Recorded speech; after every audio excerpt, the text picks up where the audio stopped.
warahmatullahi wabarakatuh. Tepatnya nami abdi Habibie, abdi kelas 11 BEPA 3. Abdi di dia bade ngabawakeun diantara nu judulna ngelestarikeun bahasa Sunda.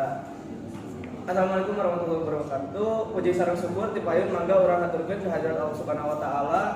Kusabab urang sadaya bisa kumpul dina acara ieu dina kaayaan sehat walafiat. Bapak Kepala Sekolah anu kusum kuring kitu hormat sareng Bapak sareng Ibu guru anu kusum kuring kitu hormat. Di acara ieu abdi bade ngabawakeun diantara nu judulna ngelestarikeun bahasa Sunda. Arurang salah keluarga Jawa Barat nyaeta di Palabar Ratu pasti akrab kana bahasa Sunda. Begituna orang salah keluarga Jawa Barat kudu ngelestarikeun bahasa Sunda. Dina zaman ayeuna mah loba budak ora anu jarang nggunakeun bahasa Sundana salaku bahasa sapopoe.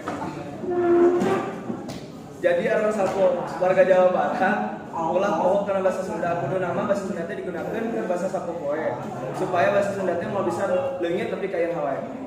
Jadi kudu nama masyarakat Jawa Barat teh kudu nggunakeun bahasa Sunda salaku bahasa Sundana supaya bahasa Sunda teh mau bisa dipohokeun jeung mau bisa nepi ka ieu hawae. Tujuanna supaya bahasa Sunda teu leungit. Kusabab nyaeta mudah-mudahan bisa ngingetan orang supados nambahan karesep orang karena bahasa daerah nyaeta salah sajina bahasa Sunda. Sakitu wae anu kapiatur, hapunten bilih aya kalpatan kecap. Wassalamualaikum warahmatullahi wabarakatuh.